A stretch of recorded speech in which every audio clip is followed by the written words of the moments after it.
अच्छा, अब हमारा टॉपिक है प्लाज्मा स्टेट। हमने पढ़े हैं कि there are 3 states of matter, solid, liquid and gas.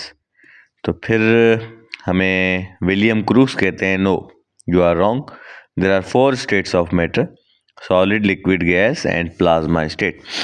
तो प्लाज्मा स्टेट क्या है?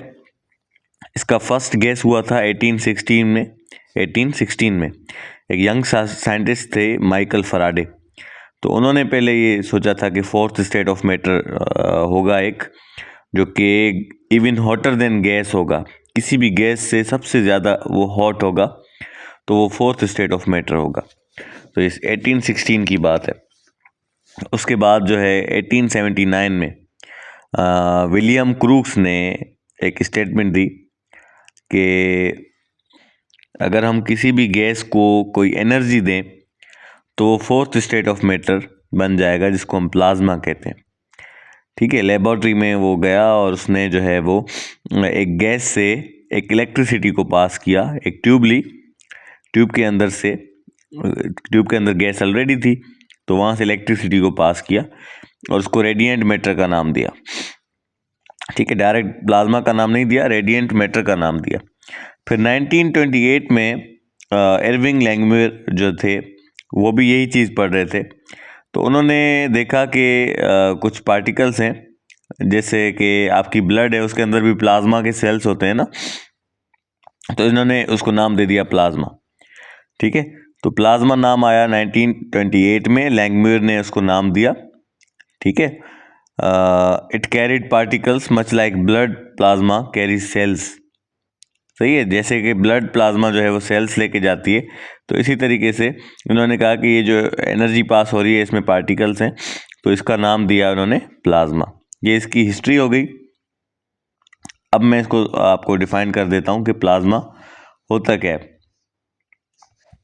तो 99% जो नॉर्मल मैटर आप देख सकते हो स्पेस के अंदर, वो प्लाज्मा है।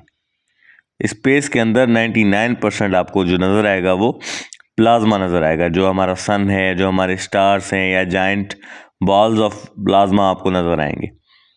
ठीक है, अच्छा ये बनता कैसे है? कोई भी नॉर्मल गैस हो, आप उसको लॉट्स ऑफ एनर्जी जब देंगे, एक्सट्रीम हीट देंगे या एक्सट्रीम इलेक्ट्रिसिटी देंगे, तो जो एनर्जी है वो टूट जाएगी इलेक्ट्रॉन्स में। ठीक है, this energy tears electrons away from the atoms, यानी एटम्स से ये जो एनर्जी है ये इलेक्ट्रॉन्स को अलग कर देगी, एटम से इलेक्ट्रॉन्स को अलग कर देगी, और फिर जो चार्ज पार्टिकल्स होंगे वो बनाएंगे प्लाज्मा।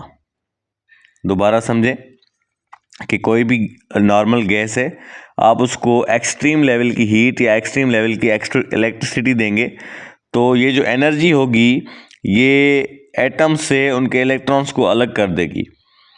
ठीक है, तब जाके प्लाज्मा बनेगा। सही है, अच्छा इसकी कुछ प्रॉपर्टीज बुक वालों ने लिखी है, मैं आपको बता देता हूँ। हाँ, as a result some electrons left atoms. ठीक है, अभी मैंने आपको बताया ना कि कुछ इलेक्ट्रॉन्स जो हैं वो एटम से दूर हो जाते हैं, and formed positive and negative ions by ionisation in plasma. These charge particles react strongly electric and magnetic field. If plasma loses heat, the ions will reform into a gas, emitting the energy which had caused them to ionize.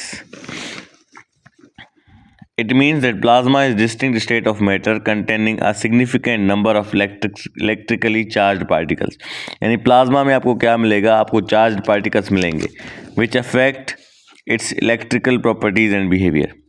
Some examples of daily life are as follows. Lightning makes plasma naturally. Lightning से plasma naturally बन जाता है। ठीक है, और artificial भी बन जाता है प्लाज्मा, जैसे कि आप फ्लोसेंट लाइट बल्ब या नियॉन साइंस आप देखते हो। The use of plasma display of television और कंप्यूटर स्क्रीन। कंप्यूटर स्क्रीन में भी आपको प्लाज्मा नज़र आएगा, और प्लाज्मा के लैंप्स होते हैं। ठीक है, और जो है प्लाज्मा आपको जो अरोरा आप देखते हो, नॉर्दर्न और साउथर्न जो लाइट्स होती हैं, ब्यूटीफुल कलर्ड लाइट्स जो स्काई में आप देखते हो, ये भी जो है प्लाज्मा की वजह से है, या जब आप बिजली का प्लग कोई लगाते हो तो स्पार्क होता है ना कभी कभी, वो स्पार्क जो टिनी ब्लू स्पार्क होता है वो भी आपका प्लाज्मा है।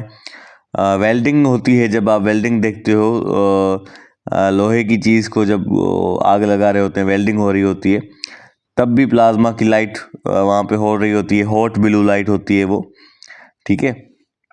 और इसके अलावा जो है आपकी जो कैंडल होती है, कैंडल फ्लेम के अंदर आप ब्लू लाइट देखते हो ना, तो वो भी प्लाज्मा है, ठीक है।